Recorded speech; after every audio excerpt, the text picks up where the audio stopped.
and welcome back to the Citizen channel. We're all staying safe and well. And he left and he came back, didn't he? So we're going to have a look at Gundogan's, Gundo. I might just call him Gundo, so he's messing about. I could never get his name right when he was here all those years. And of course, he came back to us for the 2024-25 season. So we're just going to have a quick look how he did. It was a bit, of course, most people were unimpressed, but let's just have a look at the stats and through the media and my own personal observations as the season was going on. Just check out Gundogan's 2024-25 season. I mean, it was considered, of course, a return by almost everyone. There's very few people didn't appreciate him coming back. He's expected to play a bit more of a squad role, of course, which wasn't going to happen. He'd make 50 appearances in total, of course, from starts to coming on as substitute, and a number that was never really envisaged when he came back into the fold. So we'll have a look through the season and see how he went on. And please, I did do a 3-part special on Ilkay when he did leave us originally to go to Barcelona. So if you've not watched that, you want to have a look at that, if you're a Gundo fan, you just want some to relive Gundogan's time at City. There'll be links down up in the comments anyway. So, but if you put Gundogan into the search thing on my YouTube channel, you'll find it anyway. Right, let's have a look back. He said when he come back, he said it feels just so nice to be home. And he moved back into his old Manchester apartment, which he'd kept during his year away. He said when you're away, you appreciate the place more. You realise how big the club is, and it's the best club in the world. That's a good start, isn't it? Get the fans back on your side. Gundo would make his second debut wearing the number 19 shirt in the home game with Ipswich on the 24th of August, coming on in the 71st minute with the score at 3-1. We eventually won 4-1. Joe Bray said of his cameo, slotted back into midfield like he'd never been away with a few lovely touches. Another sub appearance away in a 3-1 win over West Ham, and his first start came in a 2-1 home win over Brentford on the 14th of September. Simon Bukowski, the Manchester Evening News, rated him a 7 and said, improved as the game went on, linking well with Haaland in the second half. I thought personally he was a little bit sluggish, okay going forward, but errors in midfield, I said. I scored him a 6 out of 10. He was a second half sub on the 18th of September for Xavi against Inter Milan in our first Champions League game, a 0-0 draw, but he had 2 great late chances to nick it for us. On 89 minutes he had a header that was straight at the keeper. And in the 94th minute, another header, this time over from 6 yards when it looked easier to score than miss. Simon still give him a 6 out of 10, saying he missed 2 decent chances to break the deadlock, but he was kind. I give him a 5.5 and reflecting on his disappointing misses. Still looks half a yard off it, I said at the time. Hopefully it will come. In a 2-2 last-minute home draw with Arsenal, he still looked a little short of pace and hit wide just after 7 minutes after doing well to beat Gabriel. He couldn't find a finish, and on 15 minutes he hit the woodwork from a free kick. On the 28th of September, a 1-1 draw at Newcastle, Gundo struggled, scoring just a 5 from Simon Bukowski and just a 4 from me. I thought it was pretty poor, and Simon considered that he'd struggled all game. But just 3 days later, he scored his first City goal since his return in a 4-0 away win over Slovan Bratislava. He was, let's say, slightly fortuitous in that one. It was a Xavi volley that was headed out. It fell to Gundo on the edge of the area. He took a first-time shot that took a big deflection and flew into the top corner past the despondent, already committed diving keeper. He also hit the crossbar with an effort from distance, and late in the game was denied by the outstretched leg of that keeper again. Despite this, Pep appeared a little frustrated with him as he took time to get to the pace of the game. He got a 6.5 from me, which was one of his better scores so far, and he got a 6 from Simon Bukowski. Though Jeremy Cross, another journalist at the Daily Mirror, gave him a 7 out of 10. 2 more good chances missed, a shot pulled wide and a glancing header wide off target in a 3-2 home win, though, over Fulham on the 5th of October. And when Gundo was pulling off some nice touches for others, they were failing to hit the target. In a 2-1 win at Wolves, Doku squandered a lovely back heel from Gundo in the box, and a lovely drag back to Bernardo was far too easy for the keeper Sarr to save. My annoyance then, I said at the time with Gundogan, was that he seemed to lack a little bit of urgency when he was running to take a corner or running to take a free kick. I knew he was knocking on a bit, but walking pace when we're chasing the game was getting me a little bit frustrated. I think I was just getting frustrated in Gundogan. That was just like the tip of the iceberg. I think it just made me sort of go over the edge. I just wanted to see the old Gundogan, I think. But he was playing more than anyone imagined and started 14 out of 15 Premier League games between 14th of September and the 21st of December. As City bowed out the Carabao Cup at Spurs, Gundogan took on a DM role but struggled against, of course, an energetic Spurs midfield, and Simon Bukowski rated him just a 4. Little better from me, I give him a 5 though. Defeat 2-1 at Bournemouth on November the 2nd. His teasing cross score by Guardiola was a little too late, and Simon Bukowski and myself still scoring just 5. Simon called his play laboured. A glimmer of hope as, despite a 2-1 loss at Brighton, Joe Bray rated his performance a 7, saying another player who turned up when City needed him. Gundogan was the time to take to show his best since returning. This was much better performance where he complemented Kovacic and helped build pressure and attack. Replaced when City was still ahead. I give him a 6, and I said better and had a decent game compared to previously, but it's not a high bar. Then embarrassment for Gundogan City, rating the lowest of a poor team effort in a 4-0 home loss to Spurs. Simon Bukowski and I scored him just a 3 out of 10. Simon Bukowski said a horror show, bypassed constantly in the game, unable to get back and help. A player who used to make everything look easy, struggling badly. For me, not sure what his role was exactly, I said, and it looks like he doesn't either. He improved 100% in another ultimately disappointing game, though, in a 3-3 home draw with Feyenoord. This time, a 6 from Simon Bukowski and me, and a goal again off a defender as Gundogan swings a boot at a corner and it's deflected in. In his defence, so we were 3-0 up when Pep took him off, so you can't blame Gundogan for the collapse. He was back to a 4 from me and a 5 from Simon Bukowski in a poor display in a 2-0 loss at Anfield on December the 1st.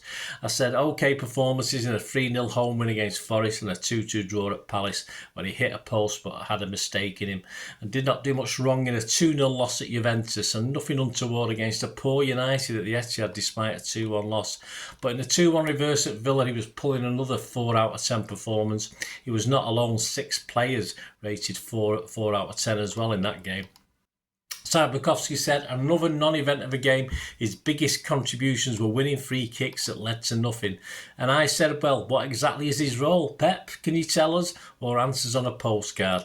A bit better, but against lesser opposition in the 8-0 rout of Salford in the FA Cup, and much better in the battering of Ipswich 6-0 on the 19th of January. 7 out of 10s all round for Gundo as he scampered around midfield as he and Kova dominated a poor Ipswich midfield. A late substitution, he did nothing to turn the 4-2 defeat to PSG around, but was clipping balls over the top well, including a big part in City's equaliser and a 3-1 win over Chelsea on the 25th of January. 7 out of 10s all round again on that one. He was sacrificed at half-time with City 1 down by Pep on the 29th of January in an eventual 3-1 win over Bruges at the Etihad, and he was no doubt glad to be left on the bench for the 5-1 hammering at the Emirates and Arsenal. Against Division 1 opposition in the FA Cup, a 2-1 win at Leyton Orient, I consider he did bits, but as a number 6, his display was only rated a 5 by Simon Bukowski and myself. He was not a lucky omen, coming on with 6 minutes left and 2-1 up at home to Real Madrid. We went on to lose that 1-3-2. An assist and heavily involved in another in a 4-0 win over Newcastle. He played a lovely through ball for Marmouche to make it 2-0, and it was a Gundo corner that led to goal number 4. Simon Bukowski said, looks younger when he has less defensive responsibility, and his drive earned him an assist for Marmouche's second. For me, I said possibly his best since his return, having Nico released him to look more like the quality mover and shaker he once was in a more forward role. We both rated him 7 out of 10. In the return, Madrid, a 3-1 defeat, 6-3 on aggregate, of course. Another, though, 4 out of 10 performance. But I did question why Pep would play him against such a lively Madrid midfield. Sam Bukowski said he was left flailing. Another seemingly pointless late substitute in a 2-0 home loss to Liverpool in a 2-0 defeat on the 23rd of February. And in a 3-1 home win over Plymouth in the FA Cup again, he was central to a lot of good City stuff. But the nearest he came to a goal was smashing one against the post. He did well to find Marmouche in space, who scored to make it 2-1 on March the 15th in an eventual 2-2 home draw with Brighton, but overall he was just okay in that one. In a 2-1 win in the FA Cup quarter-final at Bournemouth, he was once more denied by the post, and Simon Bukowski said one of his better games, finding pockets of space to attack Bournemouth and getting back to help out. He scored him a 7. I give him a 6, though. I said he was okay on the basis of the season so far. In a 2-0 win over Leicester on the 2nd of April, he linked well with Grealish in a game City dominated from the off. He had 111 touches in that game and 91% pass accuracy based on the Sofascore statistics. But in a dull 0-0 draw at Old Trafford, yes, Gundo was dull as well in a 5 out of 10 performance. Nathan Salt from the Daily Mail was a little harsh, scoring in 4, and said he forgot he was playing until the board came up to substitute him.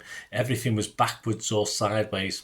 On the 12th of April, as KDB turned the clock back in a 5-2 win over Palace, some of it rubbed off on Gundo, and he was getting some luck as well. Omar Mamouche had smashed the ball home through a thicket of legs from 8 yards out after Ilkay had completely miskicked a Kevin De Bruyne header across the face of the goal. So he got an assist, but it was a bit fortunate. Simon Bukowski summed up his day. Another quietly influential performance, making the key pass for the 3rd goal and helping the attack. He scored him a 7. I said with Cover and Gonzalez buzzing about, he found some time to do Gundo things of yesteryear. I scored him a 6.5. Despite 3 missed chances on Sofascore, he created 1 big chance and made 2 key passes. He completed 68 of 70 passes and 98% pass completion. He helped himself to an assist in a much-needed 2-0 win, one last time at Goodison, where he was given City's Player of the Match award. On 90 plus 2 minutes, Doku found Gundo in the box, but his back was turned to goal, so he controlled it and laid it back to Cover, who has to lunge and slide to side foot home into the corner from the edge of the box to seal the win for City. In the FA Cup semi-final against Forest, he helped maintain that 2-0 lead when replacing Grealish on 71 minutes, but there was no chance of a 12 to 13 second goal for Gundo in the cup final, whereas with Palace, he was only on as an 88th minute substitute for Bernardo with no time to do anything apart from complete 7 out of 7 passes. Pep started him in City's last home game of the season, a 3-1 win over Bournemouth on the 20th of May, and a big contribution for 2-0 on 38 minutes. Kovacic played the ball into the area. Gundo pounced on it to deliver a pullback, and Bernardo Silva slivered in by the 6-yard line to lace a low finish past Kepa at the near post. And he was unlucky not to add a goal just before half-time, unleashing a great effort from outside the area, but Kepa reacted well to save. Simon Bukowski said one of his brightest games in a while, full of running intelligence, made the 2nd goal, rated him an 8. I was a little less impressed, saying he was caught out a few times, but most were appreciative. It was a 6.5 from me, and he got 7s from journalists Jack Gorn and Simon Mullock. Perhaps he saved some of his best to last as City visited Craven Cottage, needing a point, of course, to be sure of Champions League football. We took all 3 in a Gundogan-inspired 2-0 win on the 25th of May. Gundogan was a quick-thinking overhead effort on 21 minutes, gave City a deserved lead, and it was Gundo's quick turn and clever feet that drew a foul from Fulham defender Lukic in the box on 72 minutes, and early made it 2-0 to complete the game and the win. There was a big hug late on for them as well as Gundo gave way to KDB. It was nice to see. Simon Bukowski said, what a goal, an excellent performance on top of that, working back to help the defence and linking with Haaland and Marmouche. He scored him an 8. I give him an 8.5. I was very kind. I said he was better up top, a great goal, and nicely won us the penalty. Journalists Jack Gorn, Stephen Judge both scored him an 8 out of 10 as well. On Sofascore, his man of the match performance contained 5 key passes, 5 accurate long balls, and he won 6 out of 7 ground duels, a bit like the old Gundo list. In Simon Bukowski's season sum up though after this, he said, the comeback wasn't meant to be like this. He was on the back foot from the start. He never went missing though, and as the team grew stable, his performances improved. Overall, Simon had given him a 6 for the season. But in my end-of-season player ratings for the Manchester Evening News, which was Simon Bukowski and Joe Bray and myself, he features his Champions League. He was averaged 5.67 out of 10 for me. And the Manchester Evening News, that was enough to be 9th overall in my player ratings and 11th for the Manchester Evening News. In the domestic cup competitions, I give him a 5.7 average. And the Manchester Evening News a 5.8 average. That was only good enough for 12th spot overall in both my ratings and the Manchester Evening News. And more importantly, on more games, of course, in the Premier League, my average for him was just 5.81 out of 10. For the Manchester Evening News, a bit better, 6.08. But for both of us, it wasn't enough to get him into the top 10. We both had him at number 11. His season stats for 2024-25, Premier League, he'd made 25 starts, 8 sub-appearances, just the 1 goal and 7 assists. In the Champions League, 6 starts, 4 sub-appearances, a couple of assists. In the FA Cup, just 6 appearances. And the Carabao Cup, just 1 sub-appearance. So there you go, guys. That's Gundo's season. It finished off okay, didn't it? Let me know your thoughts, guys, on how Gundo did. He was certainly never have expected to play as many games and struggled as City struggled. Simple as that. But as ever, stepped up when necessary, especially at the end with that goal against Fulham that settled a few nerves. A quite dramatic, instinctive goal. 100% classic Gundo. And he saved it till last. So let's see what next season holds, because as I'm recording this, he's still going to be with us for next season. So let's see how he goes. And I don't think he'll feature in 50 games next season. What do you think? Let me know, please. Stay safe, guys. Thanks for watching. Press those buttons, and if you do like what I try and do on the channel and want to give me a little bit of your support, there's ways of doing that. All I ever ask is you keep watching and listening. I hope you enjoyed the feature, and if you can support me through the subscription, if you can subscribe, guys, that'd be wonderful if you've not already done so. We do actually have memberships at the moment, just 99p a month, so you get access to all my City stuff, including all the history vlogs, dozens and dozens not been published yet that you get immediate access to, and every time I do a edit and do a vlog, you get immediate access to it as well. So you can have a copy of scripts as well if you want any hard copy of the sort of things I do on matches and teams and managers and players, etc, etc. So if you can join the membership, that'd be wonderful. We do fine. And if you want to support the channel just by watching the ads, that helps. Watch the ads, let them play through while you just have to check your phone or something, let it play out. And of course, if you follow any of the links, that always works as well. You follow a link to one of the ads and you fancy something. I've done it myself. I've followed a link and actually purchased something from another organisation. But it can happen. It can happen. Not all ads are stuff you're not interested in. And of course, if you can give us a like, guys, that would be absolutely fantastic. All likes are much appreciated. Anyway, thanks for watching. Until the next time, of course, I only ever ask one thing, don't I? Please, I ask you all to stay safe, especially you Blues. Until the next time, come on, City. Bye for now.